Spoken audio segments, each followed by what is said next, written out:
They like that one, then they do this one, so it's maybe a minute in between and then 15 seconds, 15 seconds. Your eyes are watery. Dr. Dury, who oversees it, you know, okay, now look at the clock. Oh, crystal clear. It should be And the on next Facebook. was 55, but you could do it now. It's, and don't worry, no. Get blended vision, get your dominant eye for far and your near eye for close. Your brain adjusts immediately. It's the way to check it. It's working here on. I have terrible stigmatism. People tell you, oh, you can't get it done. My wife had it working on Facebook. One, but I've got, and if you can't get it done and you go to Dury Vision, they're gonna tell you. Far the lens. I was there today.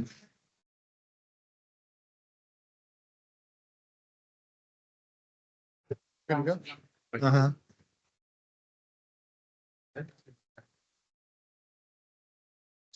Oh. No, they can deal with it.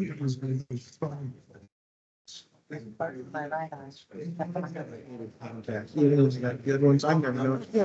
Oh, mine. Ladies and gentlemen, I hereby call to order this meeting of the Sedalia City Council on this fourth day of April, part of the 2024-2025 session. The meeting is now called to order. The first item on our agenda is prayer, followed by Pledge of Allegiance. We're going to ask Councilwoman Bogus to lead us in prayer now. You may please stand.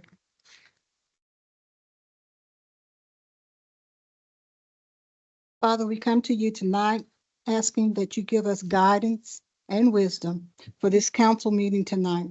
We ask protection over our emergency workers in the fields here in Sedalia and abroad. We say thank you to our Special Service Award recipients tonight, for without your jobs, without your dedication, we would be lost. In the mighty name of Jesus, we pray. Amen. I pledge allegiance to the flag of the United States of America and to the republic for which it stands, one nation, under God, indivisible, with liberty and justice for all.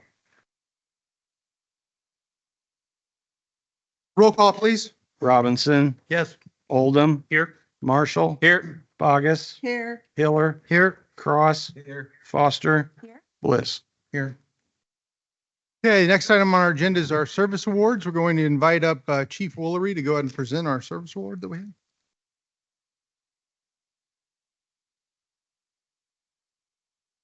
Good evening, council. Amen. Gary, could you come up with me, please? I appreciate that, Gary. Thank you.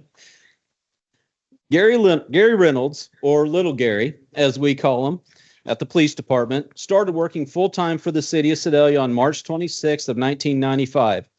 We call him Little Gary because in 1995, the boss who hired him was known as Big Gary, and that's how we distinguish the two. Little Gary cleaned the municipal building for about 25 years. When Big Gary hired Little Gary, he told him he was going to be cleaning the police department, and Little Gary wisely said, "I'm not doing that."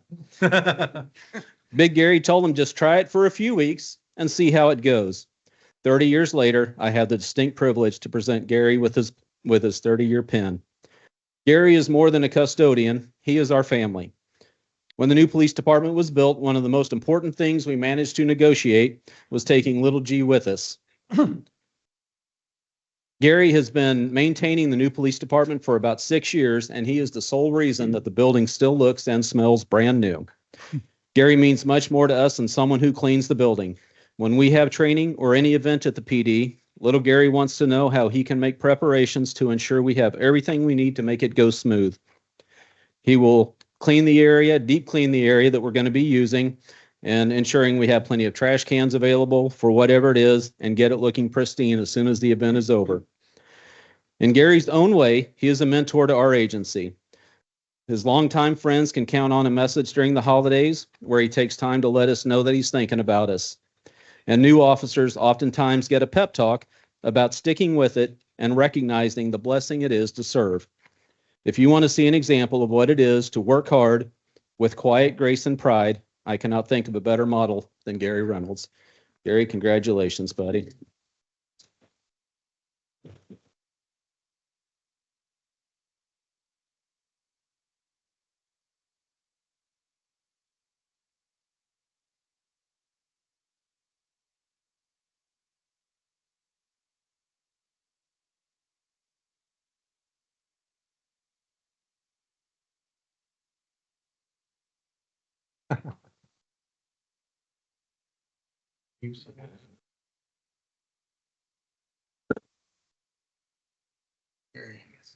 Good job, sir. That's great.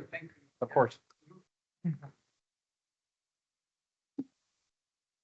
All right, up next, we're going to invite up Pretreatment Coordinator Brittany Wilbanks to present the Industrial Wastewater Pretreatment Awards. Good evening. My name is Brittany Wilbanks, and like you said, I'm the Industrial Pretreatment Coordinator. As a requirement of the city's wastewater treatment plant permits, the city is required to have an industrial pretreatment program. This program is regulated by the United States Environmental Protection Agency and the Missouri Department of Natural Resources. The primary goal of this program is to protect the city's wastewater treatment plants and the integrity of our sewer collection system. Permits are used to set pollutant limits and monitor requirements for those industries with applicable processes and discharges. Currently, the city has 5 significant industrial users with permits. These industries must conduct routine self-monitoring of their wastewater discharge and report compliance to the city on a quarterly basis. The city also performs compliance inspections of their pretreatment systems and collects samples of their wastewater discharge for testing annually. 2 of the city's SIUs were awarded the Gold Award at the Missouri Water Environmental Association Industrial Pretreatment Award Luncheon last month.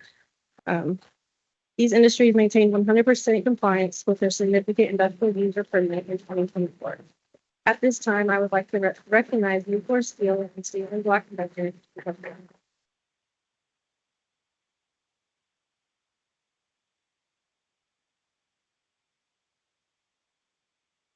Accepting the award for Nucor this evening is Tim Patterson, the environmental manager, and Oriolua Azaberu, environmental engineer. Nucor Steel has gone above and beyond to meet all of their permit requirements and maintain transparency with their day-to-day pretreatment operation.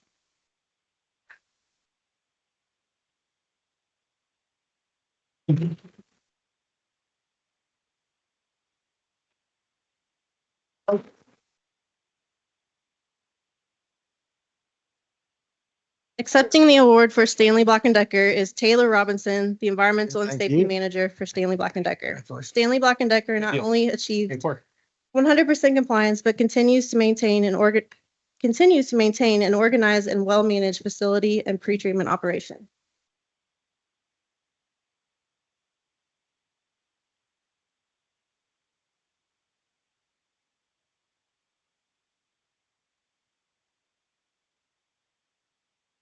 The city would like to thank both of these industries for doing their part in protecting the city wastewater plants, collection system, the local environment, employees, and our citizens. Good deal.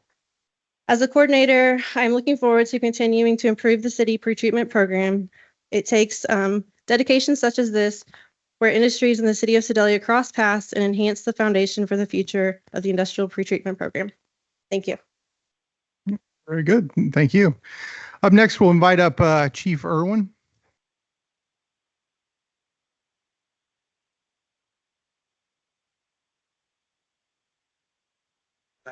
I didn't want to follow little Gary. That's, if I could have Britton Beard and his wife Rachel come up. So I had a very long speech and Britton told me I couldn't do it. So Britton Beard started with the Sedalia Fire Department in 2021, where he has excelled as a firefighter. He has excelled in his knowledge and abilities as a firefighter and has now been promoted to the rank of driver, which is no small feat. It is a very large task. The only thing I was going to say is that he doesn't need a haircut, but with that beautiful smile, it's okay. So I'm going to give this to you, Rachel. Keep the blood to a minimum.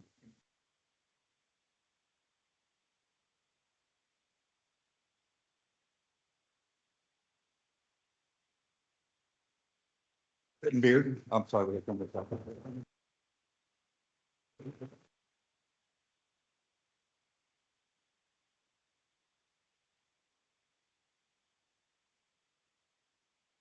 Driver operator Britton Beard.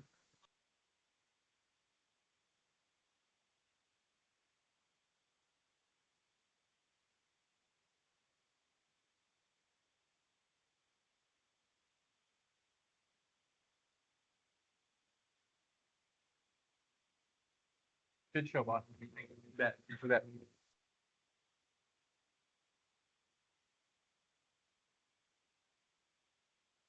All right, now we'll move on to the approval of the previous session meeting minutes. These are for the council meeting dated March 17th, 2025. Do I have a motion and second? So moved. Second. Do I have any amendments that need to be made to these minutes? Having heard none, all those in favor? Aye. Anyone opposed? Motion passes. Now we have the acceptance of the plan. Oh,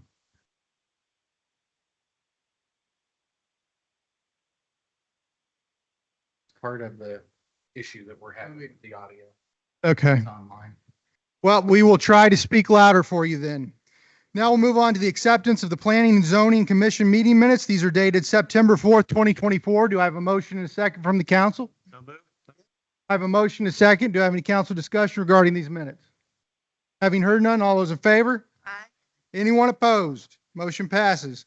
We'll move on to the acceptance of the Planning and Zoning Commission minutes dated February 5th, 2025. Do I have a motion and second? So moved.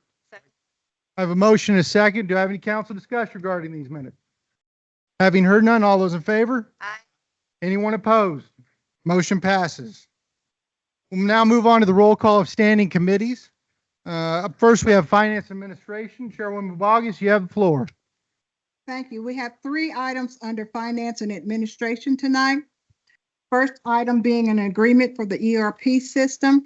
At the strategic budget plan presentation in January, staff outlined the need for implementing an enterprise resource planning system to enhance customer service and improve operational efficiency.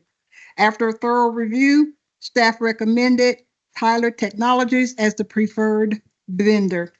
An ERP system will allow the city to streamline workflows, reduce manual processes, and integrate key functions such as finance, human resources, permitting, and utility billing into a single platform. Staff recommends acceptance of this agreement. All right, call for the reading of the ordinance. Bill number 2025-48, an ordinance authorizing a software as a service agreement, investment summary, and statement of work for the purchase of an ERP system for the city of Sedalia. Second reading. Second. I have a motion and a second for the second reading of this bill. Do I have any council discussion regarding the bill that's on the floor? Having heard none, all those in favor? Aye. Anyone opposed? Motion passes. Bill number 2025-48, an ordinance authorizing a software as a service agreement, investment summary, and statement of work for the purchase of an ERP system for the city of Sedalia. Final passage. Second. I have a motion and a second for the final passage of this bill. Do I have any council discussion regarding it? Having heard none, roll call, please. Robinson. Yes. Oldham. Yes. Marshall. Yes. August. Yes. Hiller. Yes. Cross. Foster. Yes. Bliss. Yep. All in favor. Motion passes.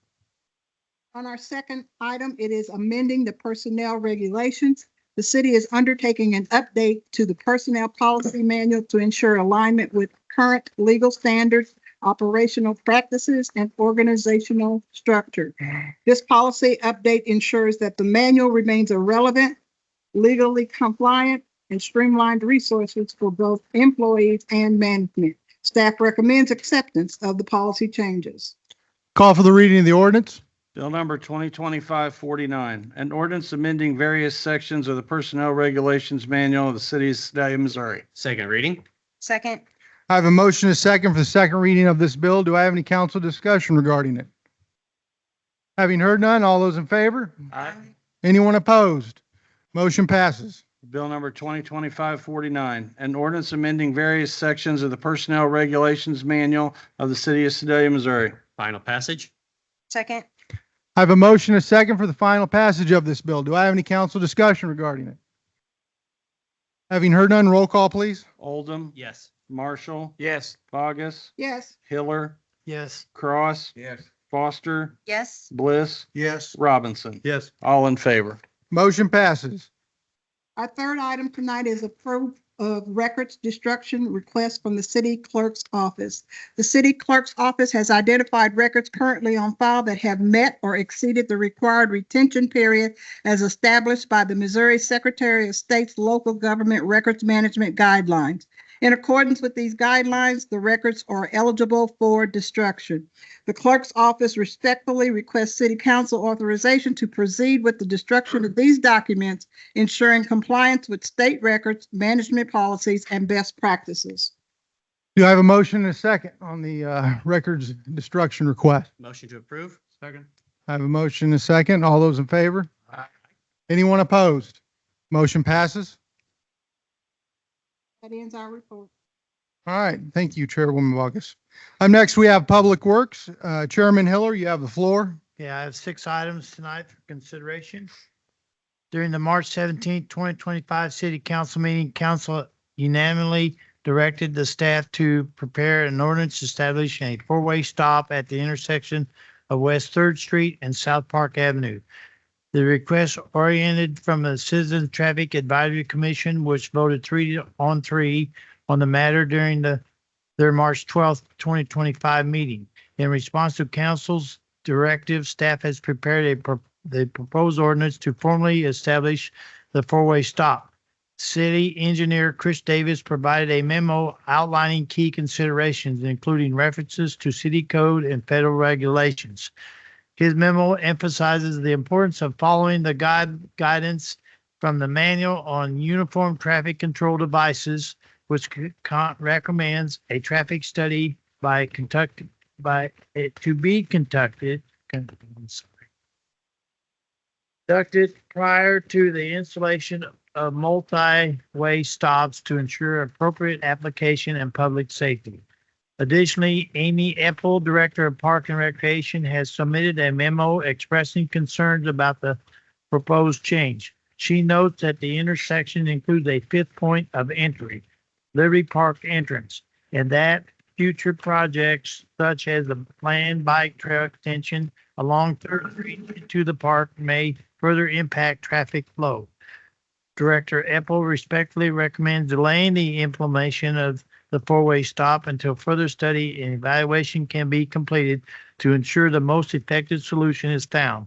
Staff has prepared the ordinance as requested, provided input and professional recommendations, and will respectfully carry out the direction of the council. Call for the reading of the ordinance. Bill number 2025-50.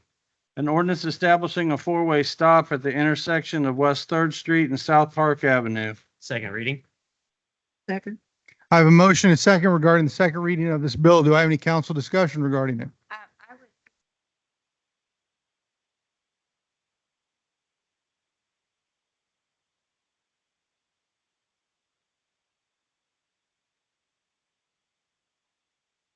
Okay, we'll go ahead and invite up Chris Davies first. If you guys like to go and speak to this.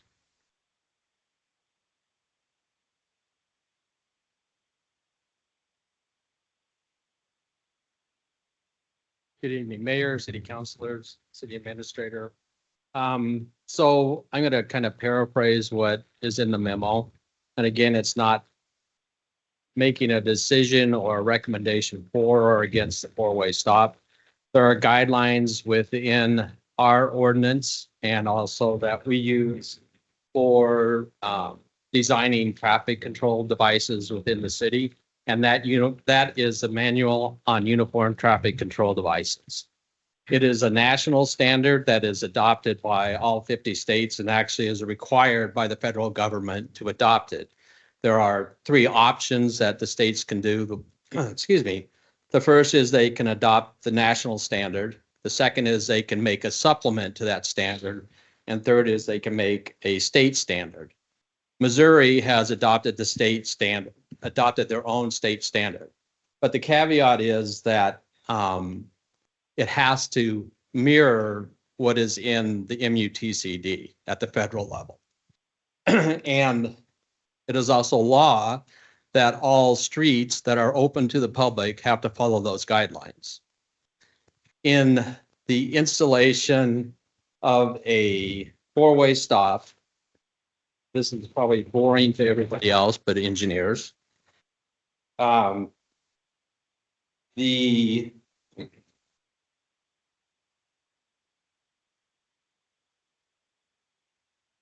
So the guidelines for a four-way stop through the MUTCD is the decision should be based on an engineering study. So that's the first thing. The criteria should be considered in the engineering study. There are several things. One is where traffic controls are justified, 5 or more reported crashes in a 12-month period, and volumes of traffic. And that's generally when we get requests for stop signs anywhere in the city, that process is what we typically use.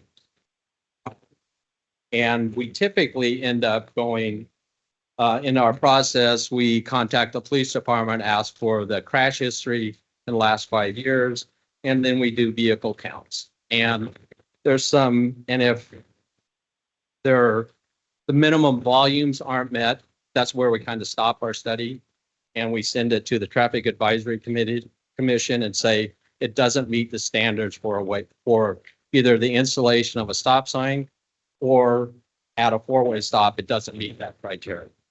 So those are the general things, but there's obviously it's a lot more complicated than that when you start looking at the installation of traffic control devices. But generally speaking, our code requires it to follow the MUTCD and then also at the national level. So I'm just saying those are the requirements that any engineer would look at before making any recommendation for installing a stop sign. Any further questions or concerns or? Any questions, council? Does the traffic study include pedestrians? It depends. There are certain criteria that you have to meet. So the first criteria is the volume of traffic. If it doesn't meet that, then there is a second step that you go through and you start looking at pedestrians. In your memo, you stated, in reviewing the city code and ordinance, I could not find any specific code or ordinance that the city of Sedalia official accepted the MUTCD as a standard.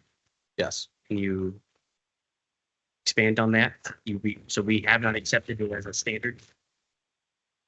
But it is a requirement at the federal level, whether it's in your code or not. The federal government requires it on all public roads, or all roads that are open to the public. You have to follow. Any other questions, council? I know that I had asked or requested someone look into whether or not that was a school bus stop. Did anybody do that? Do we have any information in regards to that?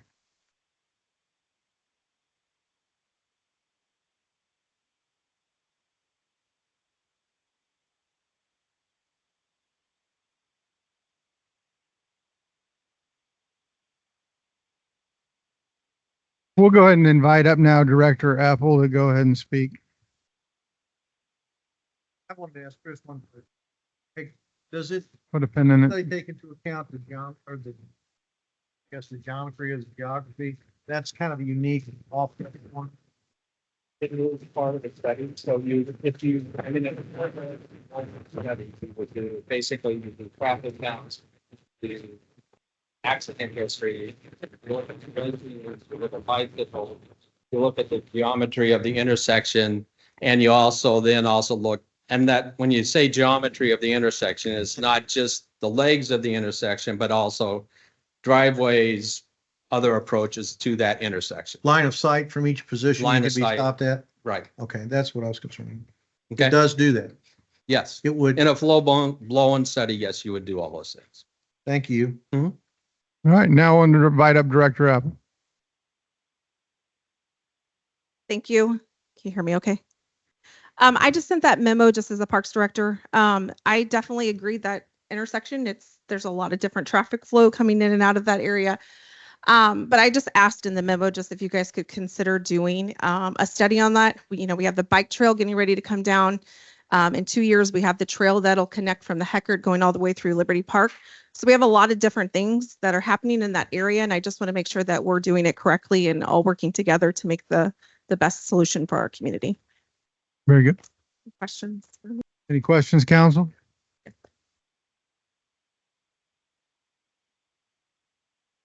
Right. I mean, there's 5 different areas that you can go. It's not necessarily a stop, but the entry to the park's right there on the corner. So it's kind of a 5.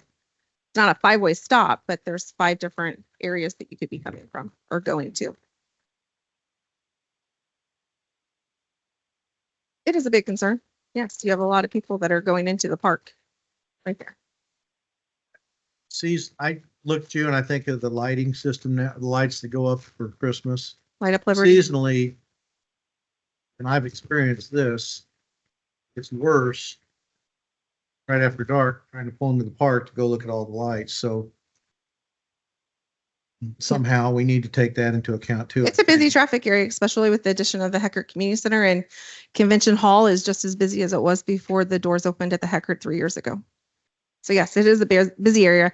I just think it's best for us to be able to do a study and make sure that we're doing what is correct. But a study's going to get done first before anything gets approved. That's what you guys get to decide.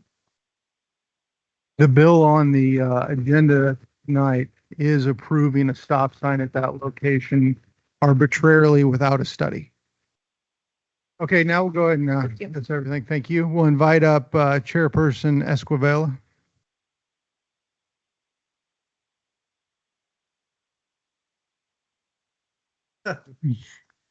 So I want to give you a little background. When the issue was brought up with traffic advisory, Councilman Oldham and Robinson, who stated they were attending as in the capacity of private citizens. The vote on this issue did end in a tie, but not due to opposition to the stop sign itself. It ended in a tie because several of the committee members asked for a traffic study to be conducted before making a final decision, as we do any request that comes to us. Despite this being a reasonable request, the councilman chose to bypass the advisory process and bring the proposal directly to the full city council tonight for an immediate vote. I find this concerning.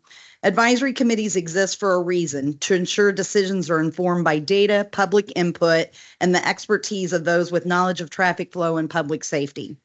My concerns include the offset of the intersections, which are not suited for a four-way stop, the misalignment of 3rd Street and Park, make right-of-way decisions confusing for drivers. We don't know what the history of incidents has been, but the park has existed as a safe part of our community for over 100 years. Driver confusion and non-compliance are highly likely. People who regularly drive through this area may disregard the new stop signs, while those unfamiliar with the offset may misjudge who should proceed first. This could create congestion near the park, and there are better alternatives. If the concern is pedestrian safety or slowing vehicles, options like raised sidewalks, pedestrian beacons, curb bump outs, we even talked about this in traffic advisory, could achieve the same goals without causing unnecessary confusion or bypassing the advisory process. So in closing, I urge the council to pause and let's conduct a traffic study before making an irreversible decisions. And I know stop signs can go up, stop signs can go down, but that's also very confusing. Let's do it the right way with public input, professional guidance, and respect for the role of the advisory committees. Liberty Park and the neighborhood, it deserves thoughtful, informed action and not rushed decisions. Okay. Thank you. Yeah, Council, do you have any questions for Chairwoman? All right, do I have anyone that would like to speak in opposition or support of this bill? Yeah, so I was the one who initially kind of brought this up to council. And it's because the public input that I received from the citizens in my ward asked for a safer intersection because of individuals who walk to Liberty Park on a daily basis.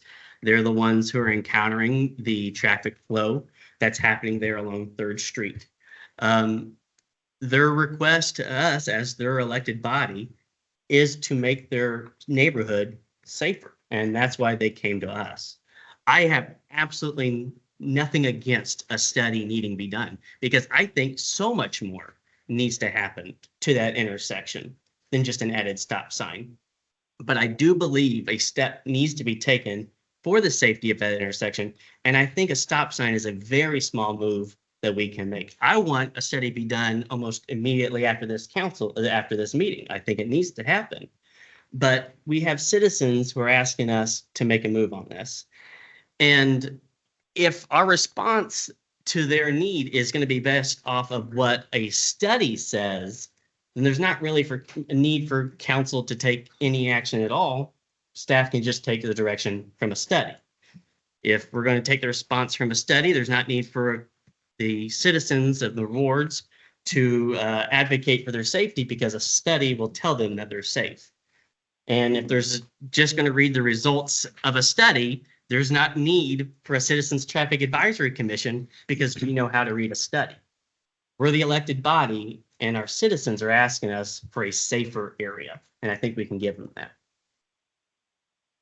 Okay, do I have anyone else that would like to speak in support or opposition of the bill that's on the floor? I would please. Yeah, I think we need to have a study. Councilman Robinson, the lady down here is ahead of you, so. Thank you. I'll get to you right after her. I think it's very important that we do the studies necessary so that we can, if we need stop signs, if we need different curbing, as Deidre mentioned, we need to do the right thing, not just put a stop sign in now because there's a concern. We need to do it, we need to proceed in the correct manner.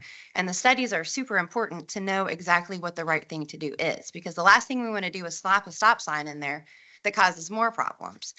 I think that it's very important. We've all traveled through that intersection for years, and we are used to how it is now. A change that's abrupt is going to cause confusion. And we have procedure for a reason. There are national standards for a reason. Other communities have dealt with problems like this before, which is why we have the standards like that. So it is very important that we follow procedure, do the studies, find out exactly what we really need instead of jumping ahead of ourselves. Okay, very good. Now, Councilman Robinson?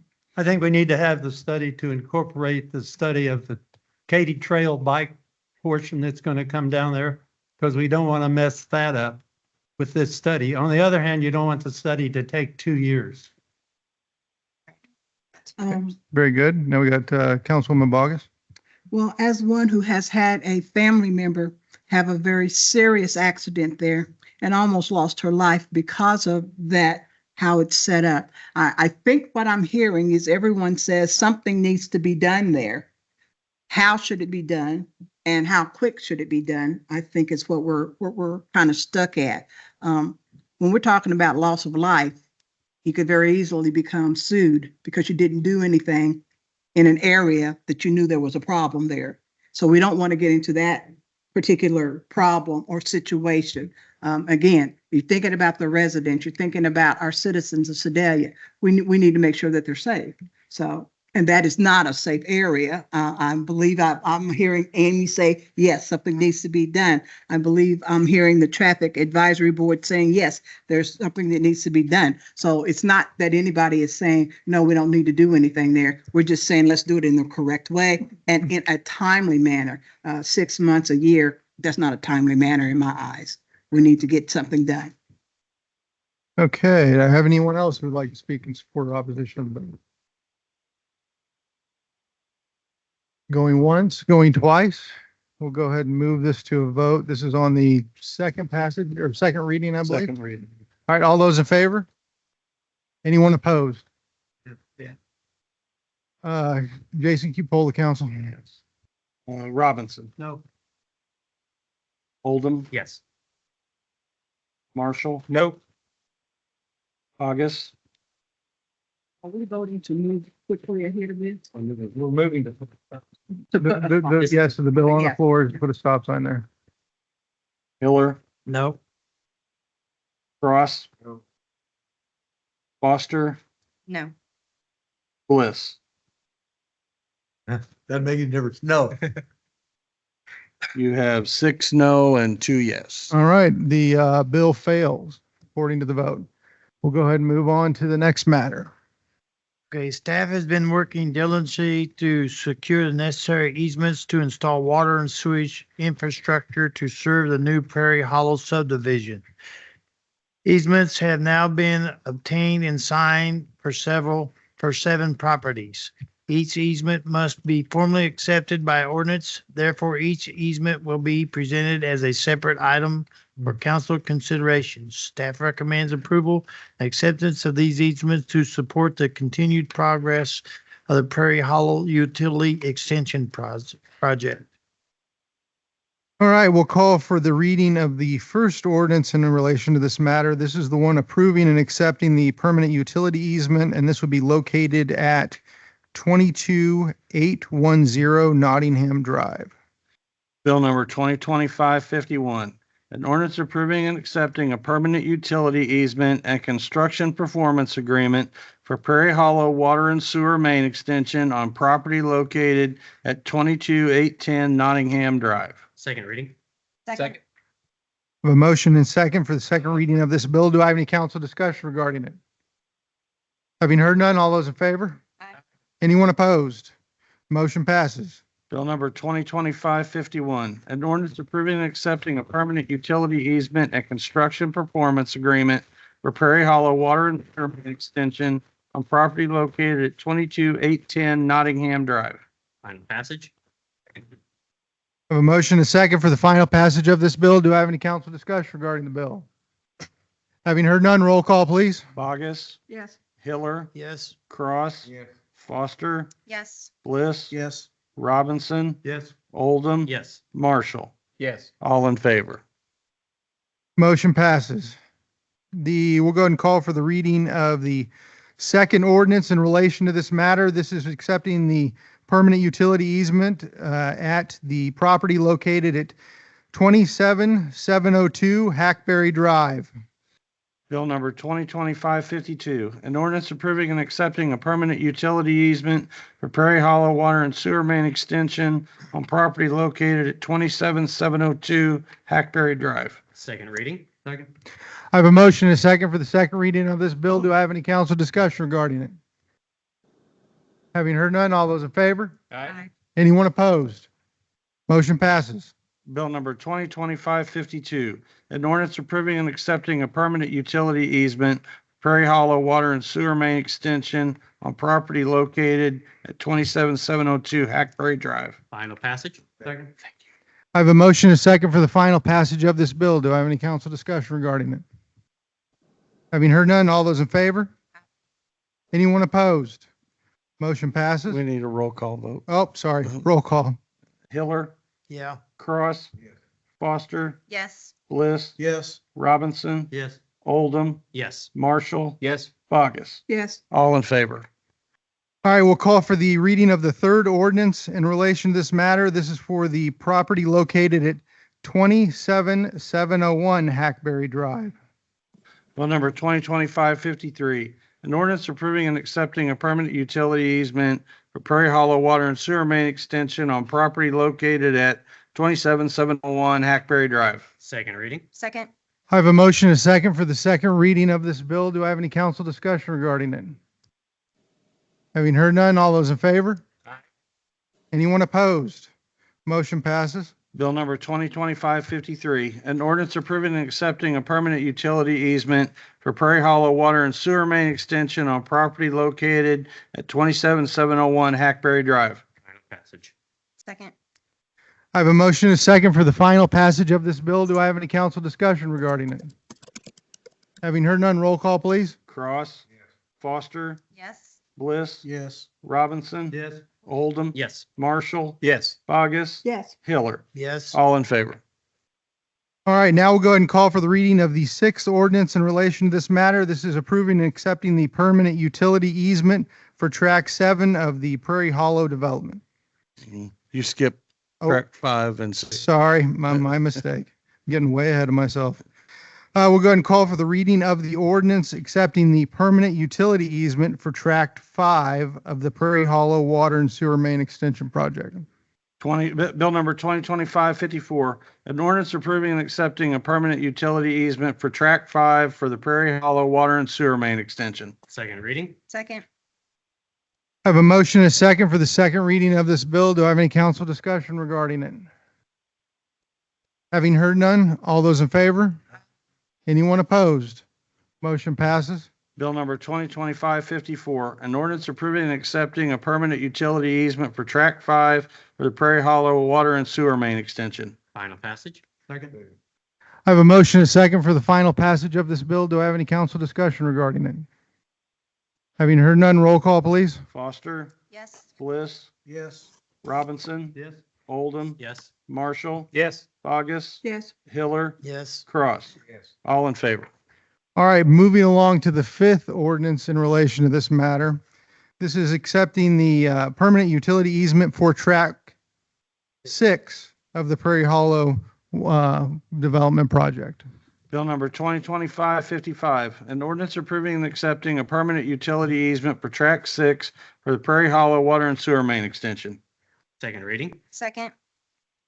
I have a motion, a second for the second reading of this bill. Do I have any council discussion regarding it? Having heard none, all those in favor? Anyone opposed? Motion passes. Bill number 2025-55, an ordinance approving and accepting a permanent utility easement for Track 6 for the Prairie Hollow Water and Sewer Main Extension. Final passage. Second. I have a motion, a second for the final passage of this bill. Do I have any council discussion regarding it? Having heard none, roll call, please. Bliss, Yes. Robinson. Yes. Oldham. Yes. Marshall. Yes. Bogus. Yes. Hiller. Yes. Cross. Yes. Foster. Yes. All in favor. All in favor. All right, moving along, and this would be for track 7, correct? Yes. All right. Yes. Moving along, we'll call for the reading of the 6th ordinance in relation to this matter. This is approving and accepting the permanent utility easement for track 7. Bill number 2025-56, an ordinance approving and accepting a permanent utility easement for Track 7 for Prairie Hollow Water and Sewer Main Extension. Second reading. Second. I have a motion, a second for the second reading of this bill. Do I have any council discussion regarding it? Having heard none, all those in favor? Anyone opposed? Motion passes. Bill number 2025-56, an ordinance approving and accepting a permanent utility easement for Track 7 for the Prairie Hollow Water and Sewer Main Extension. Final passage. Second. I have a motion, a second for the final passage of this bill. Do I have any council discussion regarding it? Having heard none, roll call, please. Robinson. Yes. Oldham. Yes. Marshall. Yes. Bogus. Yes. Hiller. Yes. Cross. Foster. Yes. Bliss. Yes. All right, we have the 7th and final ordinance in relation to this matter. This is approving and accepting the permanent utility easement at 22299 Sacagawea Road. Bill number 2025-57, an ordinance approving and accepting a permanent utility easement for Prairie Hollow Water and Sewer Main Extension on property located at 22299 Sacagawea Road. Second reading. Second. I have a motion, a second for the second reading of this bill. Do I have any council discussion regarding it? Having heard none, all those in favor? Anyone opposed? Motion passes. Bill number 2025-57, an ordinance approving and accepting a permanent utility easement for Prairie Hollow Water and Sewer Main Extension on property located at 22299 Sacagawea Road. Final passage. Second. I have a motion, a second for the final passage of this bill. Do I have any council discussion regarding it? Having heard none, roll call, please. Oldham. Yes. Marshall. Yes. Bogus. Yes. Hiller. Yes. Cross. Yes. Foster. Yes. Bliss. Yes. Robinson. Yeah. All in favor. As part of the utility planning for the new residential development located south of the First United Methodist Church property on West 32nd Street, a sewer connection is needed to an existing sewer main currently located on church-owned land. To accommodate this, the developer has worked with the church representative to secure permanent sewer easement. This easement will provide the necessary access to extend sanitary sewer service to the new development, supporting residential growth in the area and aligning with long-term infrastructure planning. Staff recommends accepting the easements. All right, call for the reading of the ordinance approving and accepting the utility easement. Bill number 2025-58, an ordinance approving and accepting a permanent utility easement for wastewater collection system expansion. Second reading. Second. I have a motion, a second for the second reading of this bill. Do I have any council discussion regarding it? Having heard none, all those in favor? Anyone opposed? Motion passes. Bill number 2025-58, an ordinance approving and accepting a permanent utility easement for wastewater collection system expansion. Final passage. Second. I have a motion, a second for the final passage of this bill. Do I have any council discussion regarding it? Having heard none, roll call, please. Marshall. Yes. Bogus. Yes. Hiller. Yes. Cross. Yes. Foster. Yes. Bliss. Yes. Robinson. Yes. Oldham. Yes. All in favor. Motion passes. The city entered into an agreement with Midmo Operations LLC for the professional oversight, maintenance, and management of the city's wastewater facilities.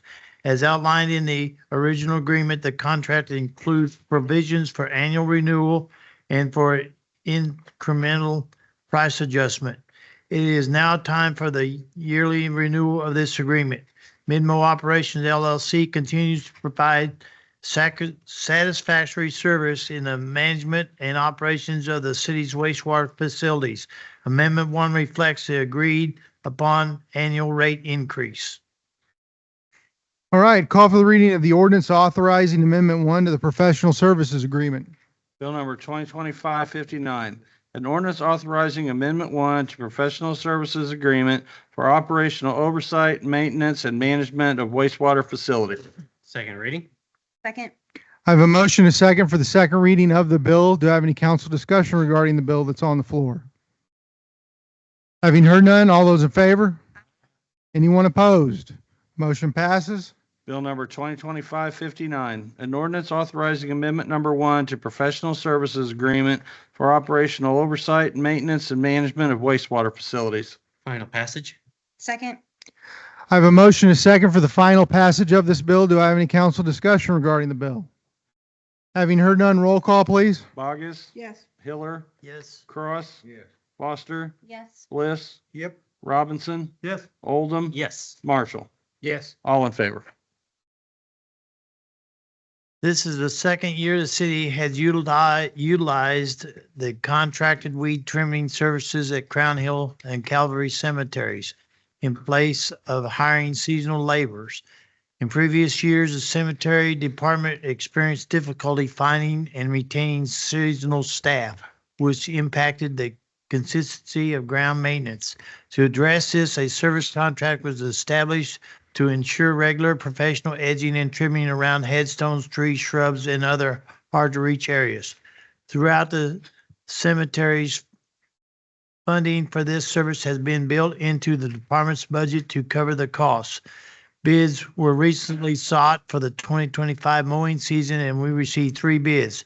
The lowest bid did not have the size of staff needed for the project, and therefore staff recommends approval of the contract for the next lowest bid with Rubio Lawn Care and Tree Service LLC for $4,600 per mowing occurrence. All right. I have a question. Bob, hang on. I need to go ahead and call for the reading of the ordinance first. And call for the reading of the ordinance authorizing the agreement for weed eating services. Bill number 2025-60, an ordinance authorizing an agreement for weed eating services for Crown Hill and Calvary cemeteries. Second reading. Second. I have a motion, a second for the second reading of this bill. Do I have any council discussion regarding it? And Bob, I believe you have a point of information you'd like, or? What was the problem with the low bid? We'll go ahead and direct that to Director Rogers. He'd like to know what the problem is with the low bid. On the low bid that we had, the gentleman, when I had the discussion with him, was planning on trying to do this himself. And there is no way on earth that he can do 69 acres worth of cemetery ground in a week's time by himself. So that's where the difference came in at. And sir, for the record, by hiring this out, it is cheaper than buying the lawnmowers and doing it ourselves and paying the manpower from It's not- last year. That's what I remember. It's not the lawnmower portion of it, it's the weed eating portion of it. We're not having to purchase as many weed eaters, and we're not paying the seasonal staff, which we could not come to even a complete staff for the last several years, and things. So that's where we're at. Thank you, Director Waters. Thank you. All right, do I have anyone that would like to speak in support or opposition of the bill that's on the floor? Having heard none, all those in favor? Anyone opposed? Motion passes. Bill number 2025-60, an ordinance authorizing an agreement for weed eating services for Crown Hill and Calvary cemeteries. Final passage. Second. I have a motion and second for the final passage of this bill. Do I have any council discussion regarding it? Having heard none, roll call, please. Hiller, Yes. Cross, Foster, Yes. Bliss, Yes. Robinson, Yes. Oldham, Yes. Marshall. Yes. Bogus. Yes. All in favor. The city operates 3 wastewater treatment facilities under permits issued by the Missouri Department of Natural Resources as part of the city's compliance with its natural pollutant discharge elimination systems permit. The city is required to maintain an industrial pretreatment program. This program regulates industrial and non-domestic discharges into the city sewer system. The city is currently under an administrative order from Missouri DNR, and the IPP is a critical component of demonstrating ongoing permit compliance. HCC Environmental Consulting previously supported this work as a subcontractor during the facility plan updated for the central and north wastewater treatment plants and has extensive knowledge of the city's program. Is based in Missouri and is recognized as one of the few firms nationwide and the only one in Missouri specializing in comprehensive pretreatment program consulting. Due to their prior work with the city, their familiarity with our program, and their highly specialized service, city recommends approval of a sole source contract with Kim HEC Environmental Consulting in the not to exceed amount of $103,500, which is included in the approved fiscal year 2026 city budget. All right, we'll go ahead and call for the reading of the ordinance authorizing an agreement for professional services for the industrial pretreatment program.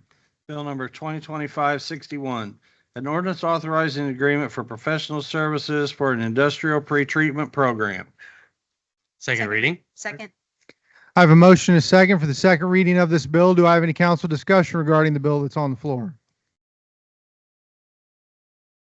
Having heard none, all those in favor? Anyone opposed?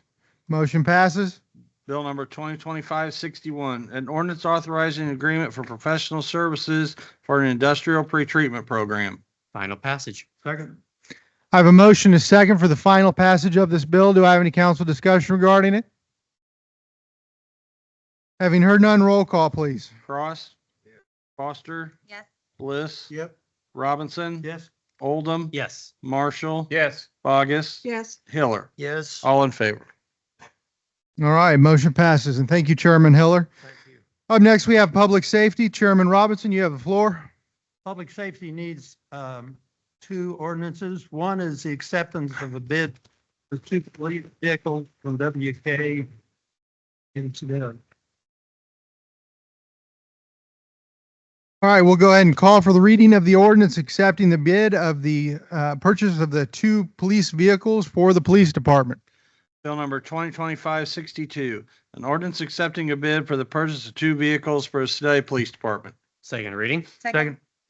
I have a motion and a second for the second reading of this bill. Do I have any council discussion regarding it? Having heard none, all those in favor? Aye. Anyone opposed? Motion passes. Bill number 2025-62, an ordinance accepting a bid for the purchase of 2 vehicles for the Sedalia Police Department. Final passage. Second. I have a motion and a second for the final passage of this bill. Do I have any council discussion regarding it? Having heard none, roll call, please. Foster. Yes. Bliss. Yes. Robinson. Yes. Oldham. Yes. Marshall. Yes. Bogus. Yes. Hiller. Yes. Cross. Yes. All in favor. Second one is an ordinance accepting the Opticon agreement. If the chief would like to come up and speak to that, well, there he is. He's hiding. Okay. Plain sight, right? Yeah, this is the Opticon agreement to bring in the equipment and start ordering the equipment for the traffic preemption lights for the Sedalia Police Department and Fire Department. Any questions? Any questions, council? I don't believe so. Thank you. All right, call for the reading of the ordinance accepting the quote for the purchase of the Opticon program for the police and fire departments. Bill number 2025-63, an ordinance approving and accepting a quote for the purchase of Opticom program for the police and fire departments. Second reading. Second. I have a motion and a second for the second reading of this bill. Do I have any council discussion regarding the bill that's on the floor? I think for the people, hey, chief, come back. I think He got- you need, he's- I think you need to explain to the people that have not been here what what this program is. It's a real cool deal. Okay, I apologize. I was trying to bring that to you. So what Opticon does is, the equipment goes on all of the traffic lights in the city of Sedalia, except for there's two of them that we don't have, which is, Fourth and Ohio and Second and Ohio, because we do not use those intersections very often. And as the fire department, and police department, we try to avoid going north-south on Ohio anyway. So Third and Fifth are covered, Main is covered. So what this system does is it goes on all the intersection lights. We put transmitters on all of our fire trucks and police apparatus, or police vehicles. If we're responding to an emergency and as we're approaching the light, the system uses the GPS locator that is in the vehicle, and it tells the lights that, hey, somebody is responding emergent. They're responding lights and sirens. What this does is then it alerts all the traffic lights in the city that, hey, there's a vehicle coming. It picks you up wherever you're at, and then it starts preempting the lights at the intersections that you're coming to. Ultimately, what it does is that whereas we're approaching the intersection, I believe it's 300 feet. Don't quote me on that. At 300 feet, it gives us the green light, whatever direction that we're going. So it gives all the green lights all the way across. It allows the traffic to turn left and proceed through the intersection to allow fire trucks and police vehicles to proceed through with a green light. It does not change the traffic pattern so much that you won't get it won't go green-red on you. It will go green, then it will cycle to yellow. It may go red to green and then cycle through, but it will give a cycle. So it won't allow anybody to get trapped in the middle of an intersection on a red light. So that system then allows us to respond and get green lights. It's smart enough to know that if a police vehicle and a fire vehicle are approaching the same intersection at the same time, it will give one a green light, it will give the other a red light. That police vehicle with some training or fire vehicle with some training needs to understand if they don't get a green light, then there is another emergency vehicle that is approaching the intersection and they yield to that vehicle. As history dictates, generally when we approach an intersection with our lights and sirens on, we have two options. That is to push vehicles. That's to push vehicles that are at that intersection into the intersection to allow us through. Or what we have done over the last few years is that if we get into an intersection and all the lanes are full, we will turn off our lights and sirens and wait for us to get a green light before we proceed through it. Because what we don't want to do is push a private vehicle into an intersection and cause an accident. So that's what this system will eliminate. All right, very good. Thank you, Chief. Plus on our discussion earlier, also, once we have this system implemented for anybody else, like the county or the ambulance, they had to purchase it through us. Well, technically, yes. Because we own the equipment, it would be, the Opticon would have to, before they could sell the transmitters to anybody else, they have to get permission from the city to sell them using our system. That's which what I is get at. So which is nothing but hey, you can use it. But each agency that outside of the city would have to purchase the transmitters for their own vehicles. It wouldn't cost us anything. And one thing that didn't show on there, that this is for a 10-year period. So the amount of money that we're spending today, we don't have to spend any more money on for the next 10 years on this system. Very good. thank you. Thank you, Chief. Is there anyone that would like to speak in support or opposition in the second reading of this bill? Hearing none. All those in favor? Aye. Anyone opposed? Motion passes. Bill number 2025-63, an ordinance approving and accepting a quote for the purchase of Opticom program for the police and fire departments. Final passage? Second. I have a motion to second for the final passage of this bill. Do I have any council discussion regarding it? Having heard none, roll call, please. Bliss, Yes. Robinson, Yes. Oldham, Yes. Marshall, Yes. Bogus, Yes. Hiller, Yes. Cross, Foster. Yes. All in favor. All right, and that's all we have for public safety. Thank you, Chairman Robinson. Up next, we have community development. Chairwoman Foster, you have the floor. Thank you. We have two items this evening, the first of which is an annexation. In January, the Sedalia School District 200 submitted a petition requesting annexation of recently acquired land adjacent and north of the current high school property. The annexation is intended to support future district planning and aligns with surrounding city boundaries. All required notices, public hearings, and procedural steps have been completed in accordance with applicable laws. No objections to the proposed annexation have been received. Staff recommends City Council approve the petition and proceed with annexation of the property as requested. All right, we'll go ahead and call for the reading of the ordinance authorizing and approving the annexation. Bill number 2025-64, an ordinance of the city of Sedalia, Missouri, approving and annexing an unincorporated area owned by Sedalia School District 200 into the city of Sedalia, Missouri, adjacent and contiguous to existing corporate limits of said city. Second reading. Second. I have a motion, and a second for the second reading of this bill. Do I have any council discussion regarding it? Having heard none, all those in favor? Anyone opposed? Motion passes. Bill number 2025-64, an ordinance of the city of Sedalia, Missouri, approving and annexing an unincorporated area owned by Sedalia School District 200 into the city of Sedalia, Missouri, adjacent and contiguous to existing corporate limits of said city. Final passage. I have a motion, and a second for the final passage of this bill. Do I have any council discussion regarding the bill that's on the floor? Having heard none, roll call, please. Robinson. Yes. Oldham. Yes. Marshall. Yes. Bogus. Yes. Hiller. Yes. Cross. Yes. Foster. Yes. Bliss. Yes. All in favor. Motion passes. The second item I have is a rezoning. On April 2nd, 2025, the Planning and Zoning Commission reviewed a petition submitted by Eugene Lemansky on behalf of EML Homes LLC requesting the rezoning of a vacant lot located at 722 East 9th Street. The request is to rezone the property from R1 Single Family Residential to R2 Two Family Residential to allow for the construction of a proposed single-story two-family residential building. Mr. Lemansky provided conceptual plans for the development and no public comments were received regarding the request. Following discussion, the Planning and Zoning Commission voted unanimously 6-0 to recommend approval of the rezoning.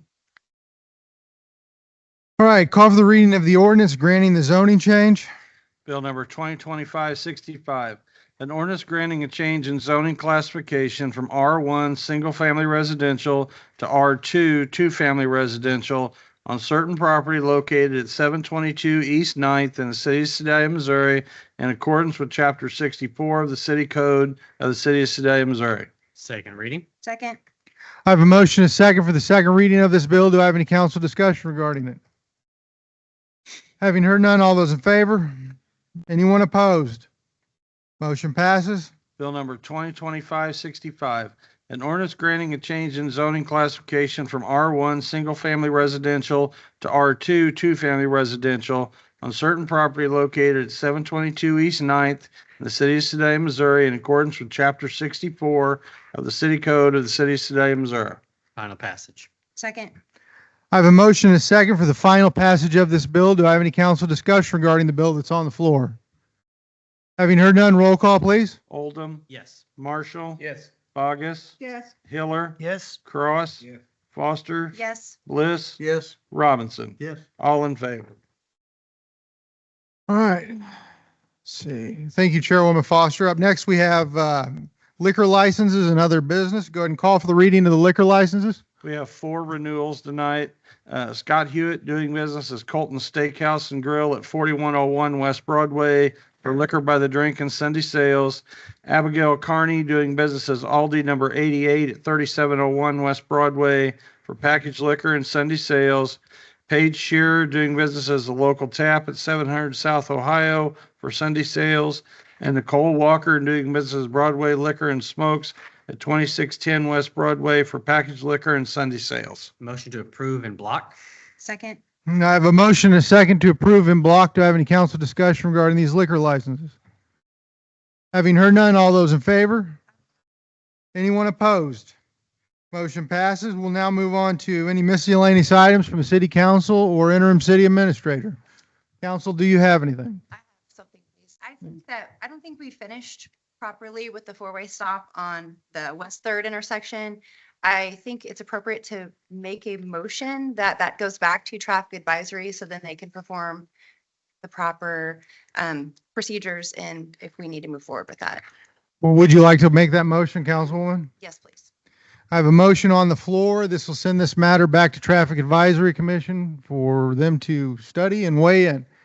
Do I have a second? I have a motion and a second. Do I have any council discussion regarding the motion that is on the floor? Having heard none, all those in favor? Anyone opposed? Motion passes. Is there anything further, council? I have something nobody else does. Normally I get up there and do this, but this time I'm going to do it from right here because I'm having a little hip problem again. Only this time it's going to be the left side.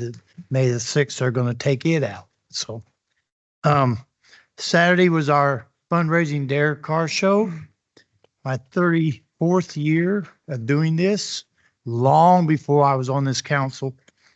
In fact, that was one thing I asked when I became on this council, if I had to quit doing it, because if I had to quit doing it, I wasn't going to be on this council. That's how much I believe in that program. Despite what the keyboard warrior said that I should have canceled it because it's rained, because every time they come down here, it rains. I've done that car show for 34 years. First time it has rained on that show. Okay. And there's several guys that have perfect attendance to this show. And they showed up. We were down on cars because some people think them cars are going to rust and fall apart. But we had a great time. The people that came and they supported the Sedalia Dare. And we also had 2 guns that Starline Brass donated to me so I could raffle them off or auction them off. And that money I took out to back to Starline this morning and gave the guns back, and the guy come and picked them up.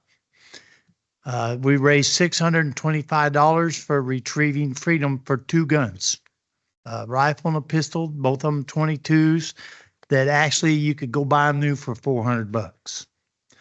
Okay, but at the end of the day, for the Sedalia Dare Police Department, it's my honor to give our police department the funding that they don't have to worry about this program existing. Kind of the history on Dare, the average life for a Dare program in a community anywhere in the United States is 5 years. We're going on 35 years. I've been in it since 1990. I lost 1 year car show because of the COVID. We gave out 2 scholarships, $1,000 each, one to Smith Cotton, one to Sacred Heart. The Caitlin Fredrickson, she won the scholarship from Smith Cotton. She's going to become a nurse. She's going to go to she's a senior in high school, but she's taking nursing training right now at the college out here at State Fair. And then she's going to finish her schooling at Warrensburg. The other one is Riley Blake. I believe that's what it was. Bradley, I'm sorry. Anyway, he is going to become a veterinarian and he's going to go to school at State Fair Community College. So, and that's those $1,000 will buy them their books. It will take care of their needs a little bit. And my speech to every kid that's ever won this scholarship is, if you buy your books with this money, at the end of the year, you can sell them back for half. And you're half again, and you're half again. Well, by the time your scholarship is done, you've actually gotten about almost $1,700, which is pretty neat for doing. All they had to do is write me an essay why they think if they received this scholarship, they would be a better person in this community.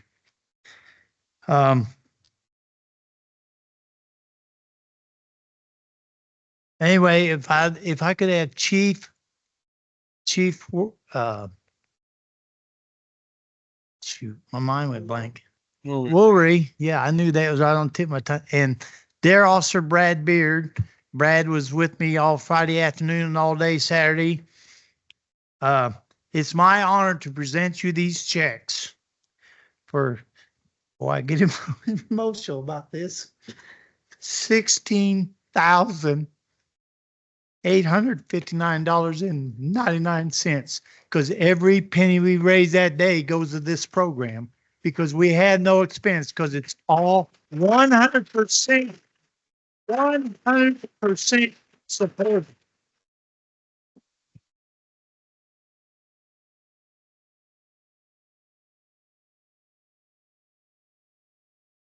And in conclusion, I'm going to just say this. We have the #1 ranked DARE program in the state of Missouri. We are ranked #5 in the nation. We are the only DARE program that hands out scholarships that is publicly funded in the state of Missouri. So for that, the community supports this. They're behind us, and I want to thank them all. So thank you.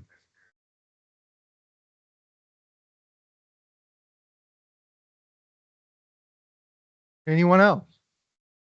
I'm up. I've got a statement. Councilman Bliss? I'm in my 5th year of service to the Sedalia City Council.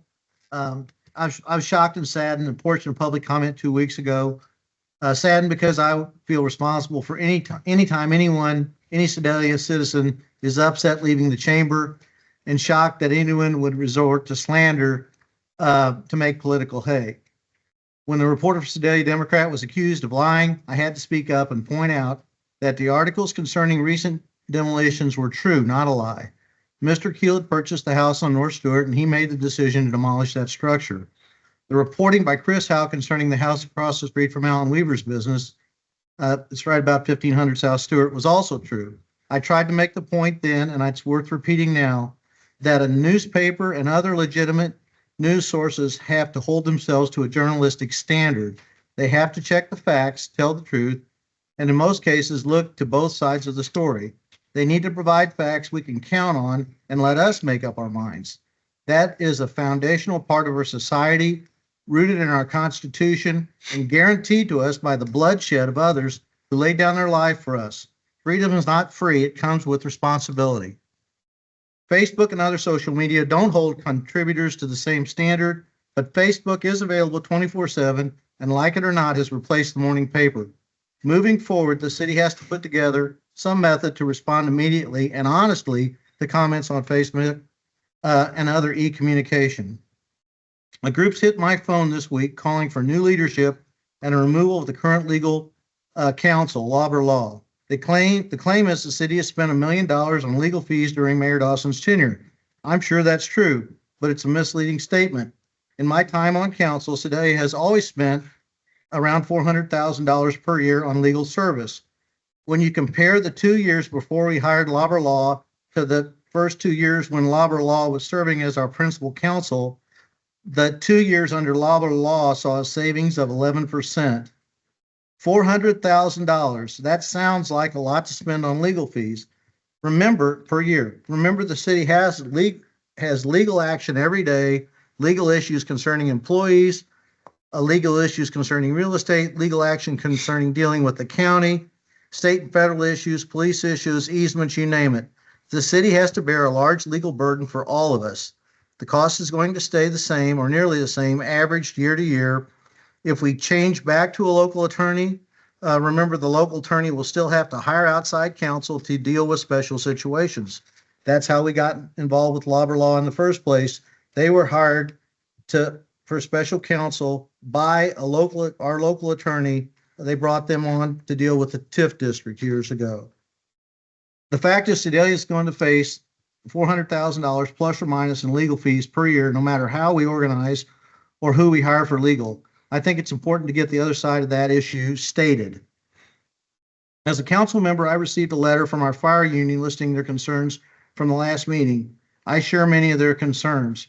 First, I do want to point out that when a member of the community stated the fire department or inspector made his firm include unnecessary fire suppression over outside storage, I did run that down and read into the record in open council the emails that went back and forth between that person and Chief Irwin.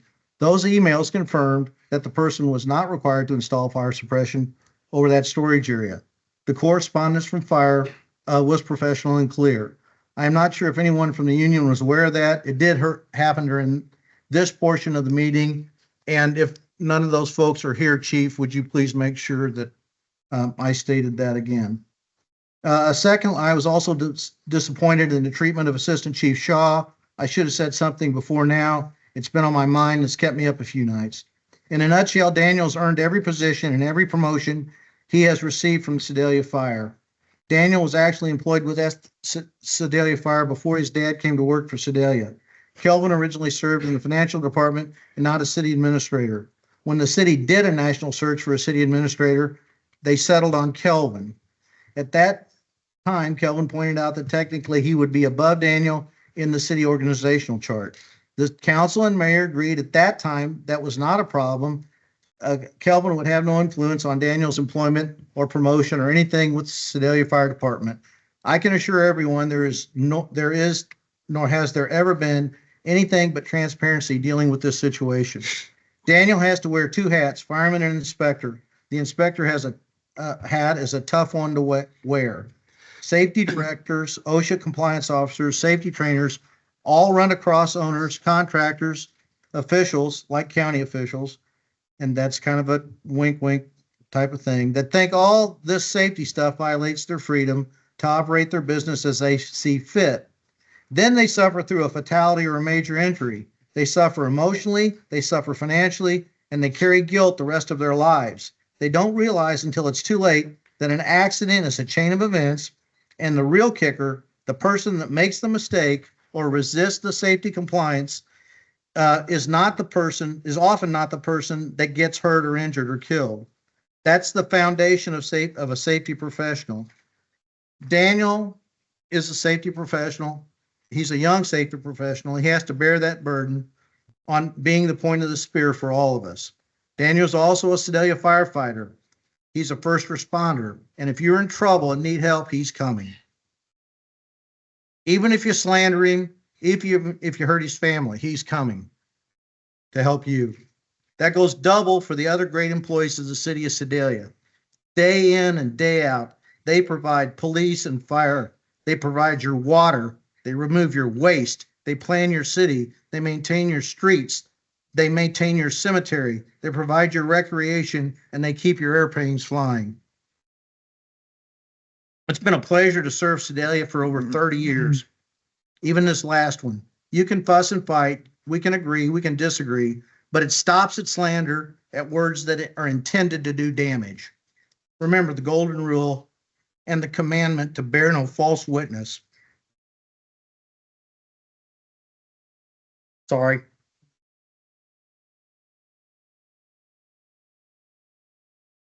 I'm proud of being a small part of a great organization.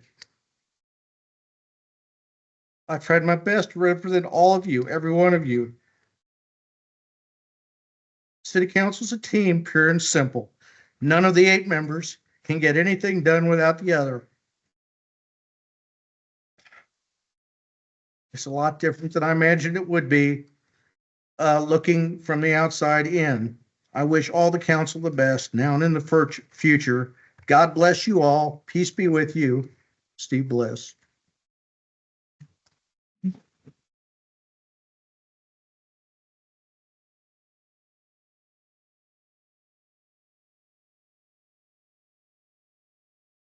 Thank you.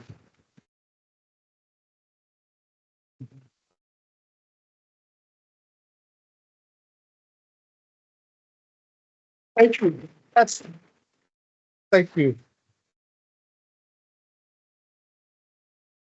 All right, thank you, Councilman Bliss. Anyone else? I would, Actually, I had Robinson first. 4 people were injured in a structure collapse in Jeff City Friday night. That's why you do inspections. Very good.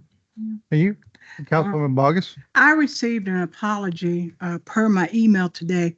I'm not going to tell you who it's from because it's nobody's business but that person and mine. But I want you to know, to that person that did that apology, I definitely appreciate it and I respect you for that. The thing that I try to live by is one thing in the Bible says, let those who are among you without sin cast the first stone. And I don't believe there's a living person that can do that.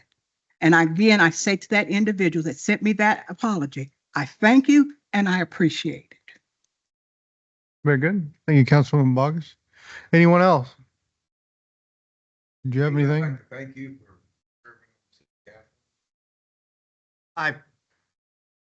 Bob, that means a lot. I'm really have a tremendous amount of respect for you and all the councilmen, but you're the senior guy, baby. You've been around, you know the ropes, so I really appreciate that. Thanks, sir. Thank you. All right. Well, not hearing anything further, we'll go ahead and move on. Ladies and gentlemen, we now arrive at the good and welfare section of our agenda.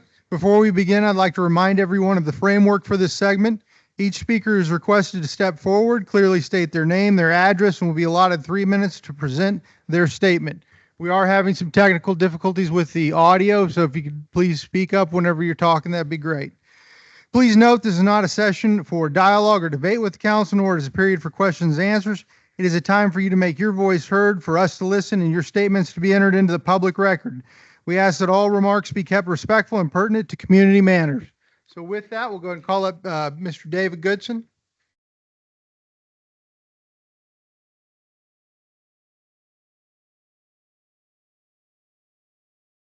David Goodson, 1640 Hedge Apple Drive. I wouldn't even be here tonight. I wouldn't have been at any meeting over the last several months had I not been lied to, jerked around, and treated terrible. That's when I started coming. Was jerked around about a fire road. I was told I would get water, I was told I wouldn't get a permit. I had to fight for all of that. Fight for it, Steve. But you got it. But I had to fight after I was told, after I had emails and letters. Mayor Dawson and Calvin Shaw said, we don't need council approval, write in the letter. But I helps you. We're not getting into back and forth tonight, guys. So that's why I got involved. And as I got involved, found out a lot of people had a lot of similar issues. So a lot of what you guys have been placed under scrutiny for has been brought on by your actions of the city. Tom, I wish you would show the same fire for the Washington Street Bridge that you showed for a stop sign in an intersection that's going to be really tough to put a four-way in. The Washington Street Bridge, I've said many times, Tina, your side, your ward deserves that bridge, and it should have already been done. I went down Ohio Street Saturday, set for 3.5 minutes. Didn't disrupt my day, but I'm sitting there thinking, wow, my house is on fire. I'm having a heart attack. That's the difference of saving a structure or somebody dying. It's unacceptable. Still unacceptable that something hasn't been done. How many people really came to you about the four-way stop, Tom? I mean, was it 2 or 3 and all of a sudden everybody's with me? Everybody wants it. I think you guys did the right thing by taking the advice of your committee and getting to the bottom of what needs to be done over there. Steve, you said true and misleading. I don't see how it can be true and misleading. I think that was a statement you just made a little bit ago. I do appreciate the service you guys give. I've said many times, not one of you, even I don't agree with a lot of the stuff you say and do. I don't think any of you, I don't think the mayor or any of these council people are paid enough money. Don't believe it. I think you guys should make more money for your time and your efforts. But tomorrow's an election, and I hope that people will get out and vote. I hope that you'll go and look at our Seeing Today Succeed page. That's made up of a lot of great business people. It's made up of a lot of really good citizens, and people want to see change. And I hope that people will get out and vote and do the right thing and make some desperately needed changes. Thank you. I appreciate your time. All right, thank you, Mr. Goodson.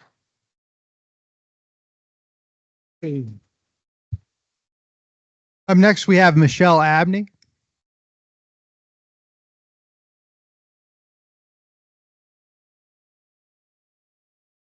Jill Abney, 1800 East Harvey Street. Again, yes, tomorrow's the election. Win or lose, I'll still be here every meeting. My biggest thing that I've been going on is transparency, and I want to commend you for hiring your new community development engagement director. This weekend, she has been awesome. She has been contributing to the Facebook page, interaction with citizens. It's been great. Now, if we could get a little bit more transparency and know exactly what's going on, you guys seem to come to the board or to the meeting already with your decisions.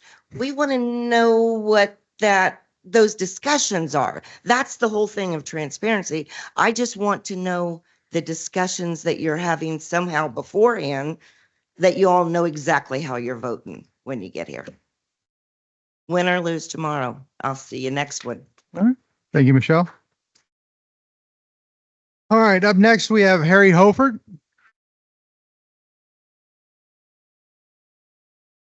Harry Hofert, 1408 South Barrett. Like Miss Abney said, tomorrow's an election.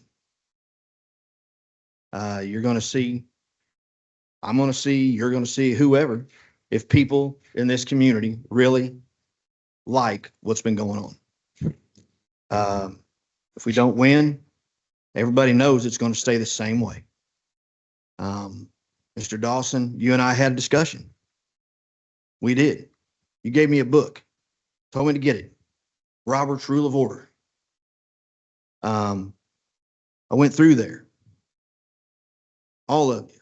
There is no rule that says you cannot speak at an event. You choose not to. You choose not to engage. Not true. Oh, Pardon me. We're not going to go back and forth tonight, guys. so, I'm here to tell you, I might not be as elegant speaking as Mr. Bliss, Rianne, any of them. You're going to get rural America talking, because that's all I know. But the people deserve better right there. And the transparency is the key. I mean, everybody's like, well, why are people saying this? Why are they saying that, that it's a friendship deal? Why is a voting going to be a friend? Well, perception is a bunch of it. In our discussion, I even had a nice talk with Mr. Lee Schreiber, whatever his name is, over the phone, on text. We had a nice conversation. Very civil. I think we hit on the same stuff on a few things. He's not my cup of tea for this position, but when somebody wants to say he's Andrew's friend, he probably is. But it looks funny when your wife pretty much runs the campaign for him and helps him out. I mean, there's no friends in here. I hate to tell you, I'm not coming in here to make no friends, and I'm probably going to ruin some friendships, but you've got to stand up for what you truly believe. And I know a lot of people in here that I've talked to off the record that wonder why things are like this, but I don't think they're given the opportunity to have a chance. I think they're stuck between Shaw and the law firm. I think and I told you that. I felt that you were stuck between Shaw and the law firm. If the vote goes everything the way it is, you're going to get hard questions asked. And I'm just letting you know, if I get in, it's coming. All right. Thank you, Mr. Hover. All right. That is everyone I have on my sign-up sheet. Is there anyone else that would like to step forward?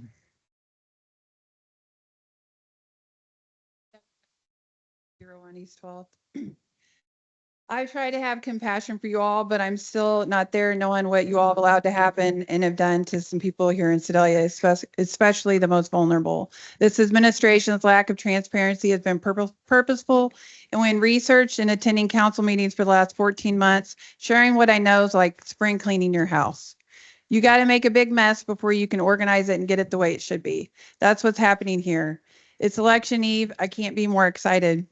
Sedalia has an opportunity for change. I want to ask each one of you, regardless if you're up for re-election or not, are you proud of what you've accomplished over the years? Firing senior firemen and the administrator's son and the current fire chief getting promotions, using code enforcement for revenue generation off the backs of fixed income, low income, elderly veterans on east side and north side so you can pay law over their millions, kicking people out of their homes to acquire property, demolishing hundreds of homes without proper hazardous material testing and the abatement of asbestos and lead, putting the community, city workers, the local dump employees, animals, children, at risk while your city workers makes pennies compared to your salaries. You all knew darn well that you needed to be tested for hazardous materials. Going through the trouble of administrative search warrants on 6th Street when DNR made you come test, and you had 6 police officers to knock in the door to test, and now you're not even going to abate that property. It's about the money. It's about the money it was going to cost to properly test and abate those properties. And you've knocked over hundreds of homes illegally, and you put the community at risk. You're sticking property owners with inflated demo bills, and when they can't pay it in 90 days, it goes on their tax bill. And then when they can't pay their tax bill, you guys buy it at the tax auction. You bought 67 properties since 2019. City of Celia owns over 300 properties. 163 are vacant lots that used to have homes on them. Lying about Project 353, saying it's an amazing tool for citizens for abatement to pick up incentives to fix up their home. But that's just not true. It's a means to acquire property. Allowing city councilmen to buy property from the city. Allowing city councilmen not only to buy property to get federal grant money while others are turned away. And the list goes on and it goes on. And yes, Steve, it is true that what was put in that Sedalia Democrat article was lies and misinformation, because I was the one that helped facilitate the address on Stewart with Mr. Keel and C&E Excavating demoing the property. So you really need to do your research and get your facts straight. But I'm looking forward to tomorrow, and I hope that Riney, Abney, and Covington and Hopert can take these seats and get transparency and compassion and true leadership back into the city council. All right, thank you. Anyone else? Come on up. Please state your name, your address, and you will have 3 minutes. Renee Vance, 19813 Tangle Nook. I would like to thank this council again for your wonderful support of the $2,500 that you have allotted their senior center for the gala. I also would like to let you know that this Sunday is our quarterly dinner, and it is our wonderful tenderloin. And it's $15. We will be serving 11 to 1, my apologies, cash, check, or card, and to go as well. So anytime. Thank you very much. All right, thank you.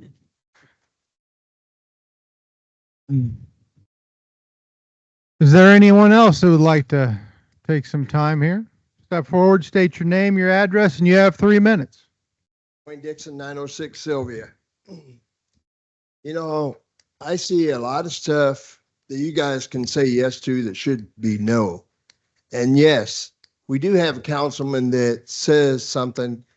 When a man agrees to something, that's his word. I'm 62 years old. If I give you my word, by God, that's where it's going to be. All right. But one night I come to a meeting. Oh, Mr. Dixon, I'll get to you. Let me finish speaking. He sat right there and then he smiled when he went up the steps. Guess what?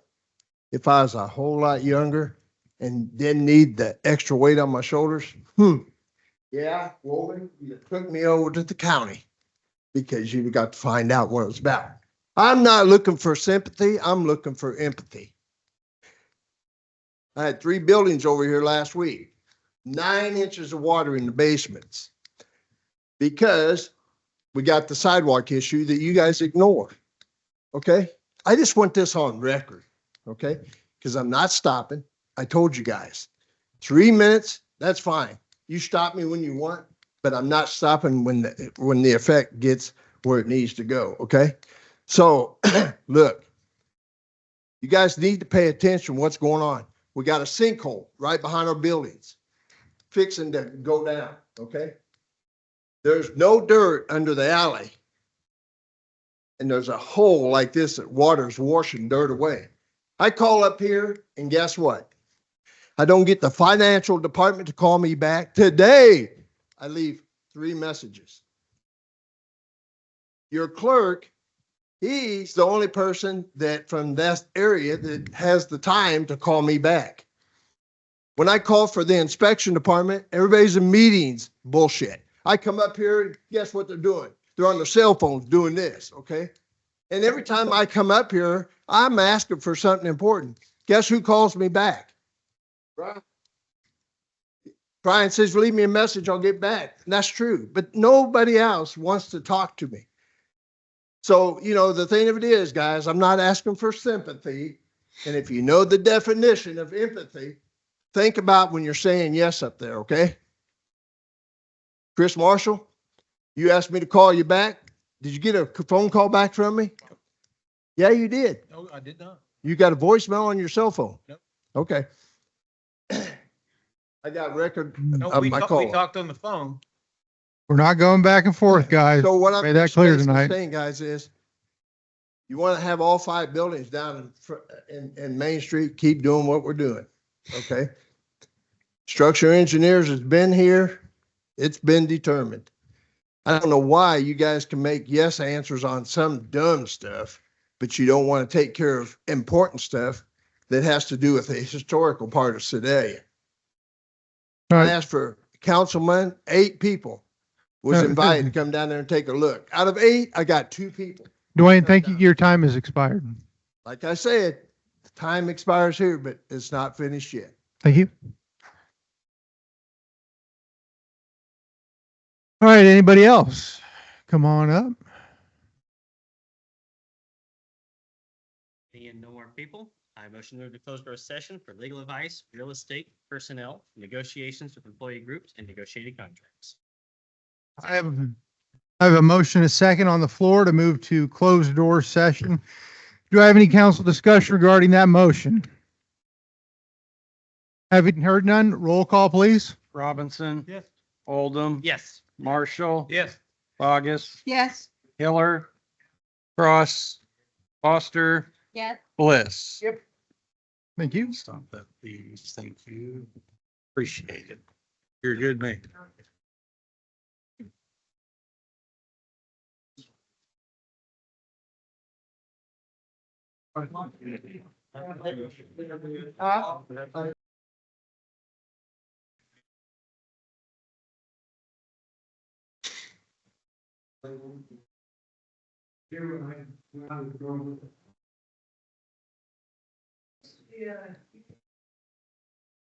Oh, I was we gotta tell Roger. When I did, I wrote, we buried, you know, something about, I don't know if you read it or not. I think I skipped over to Roger when I was saying we.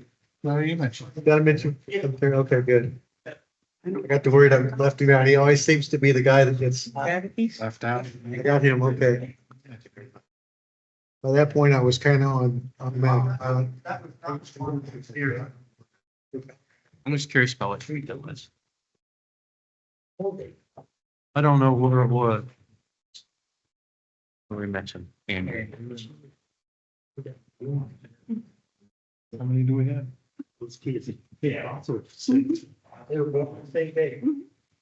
Think, next meeting, there's gonna be a bag of nerds right here. Marshmallow bunny. All right. is that what they did? A marshmallow? I don't know. Pop or It's like a something. creek build. Well, that's all right. You're gonna call me. Leaving this I'm one. gonna issue you. Been here all day. Don't be mad at me, please. I know you're not. There he is. We're good. Wait a minute, ready? All right, do I have a motion and a second to return to the open meeting? So moved. Second. Second. Roll call, please. Robinson. Yes. Oldham. Yes. Marshall. Yes. Bogus. Yes.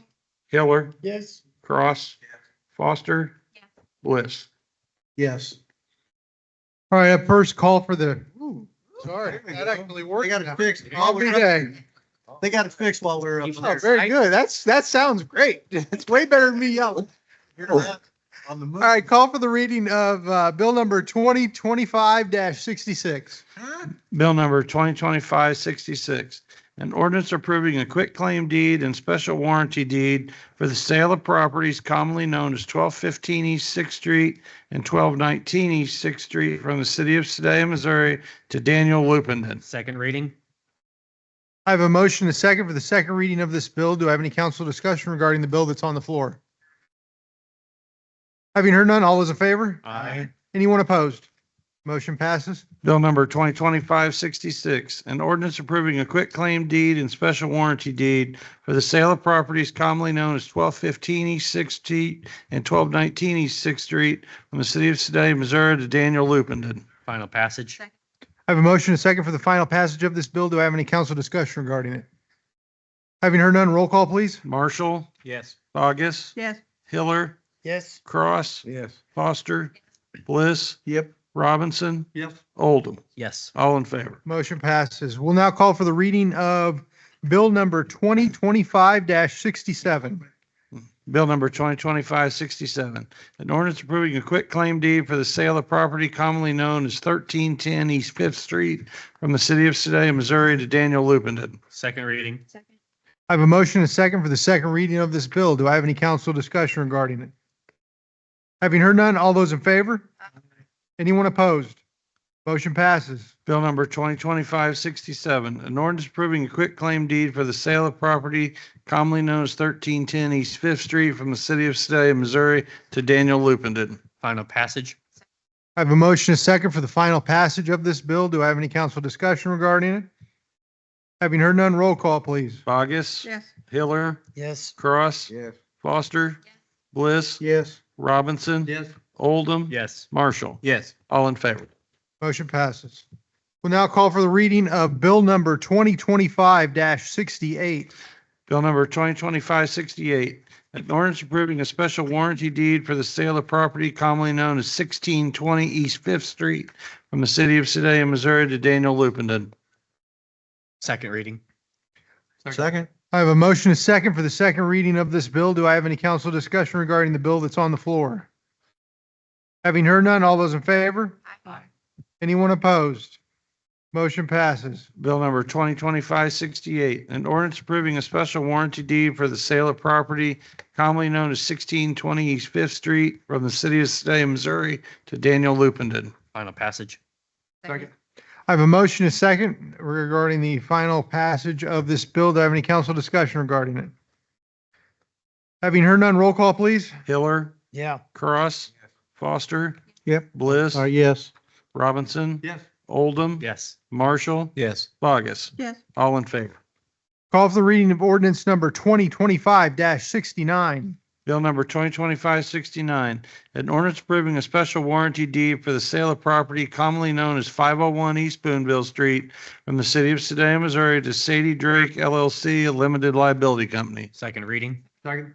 I have a motion and second for the second reading of this bill. Do I have any council discussion regarding the bill that's on the floor? Having heard none, all those in favor? Aye. Anyone opposed? Motion passes. Bill number 2025-69, an ordinance approving a special warranty deed for the sale of property commonly known as 501 East Boonville Street from the city of Sedalia, Missouri to Sadie Drake LLC, a limited liability company. Final passage. Second. I have a motion and second for the final passage of this bill. Do I have any council discussion regarding the bill that's on the floor? Having heard none, roll call, please. Cross, Foster, Bliss, Yes. Robinson, Yes. Oldham, Yes. Marshall, Yes. Bogus, Yes. Hiller. Yes. All in favor. All right, I'll call for the reading of bill number 2025-70. Bill number 2025-70, an ordinance approving a special warranty deed for the sale of property commonly known as 1023 East Ninth Street from the city of Sedalia, Missouri to Stephen and Pamela Hayworth. Second reading. I have a motion, a second for the second reading of this bill. Do I have any council discussion regarding it? Having heard none, all those in favor? Aye. Anyone opposed? Motion passes. Bill number 2025-70, an ordinance approving a special warranty deed for the sale of property commonly known as 1023 East Ninth Street from the city of Sedalia, Missouri to Stephen and Pamela Hayworth. Final passage. Second. I have a motion, a second for the final passage of this bill. Do I have any council discussion regarding the bill? Having heard none, roll call, please. Foster, Bliss, Yes. Robinson, Yes. Oldham, Yes. Marshall, Yes. Bogus, Yes. Hiller, Yes. Cross. Yes. All in favor. I'll now call for the reading of bill 2025-71. Bill number 2025-71, an ordinance amending a memorandum of understanding by and between the city of Sedalia, Missouri and the Fraternal Order of Police, Mid-Missouri Lodge Number 16. Second reading. Second.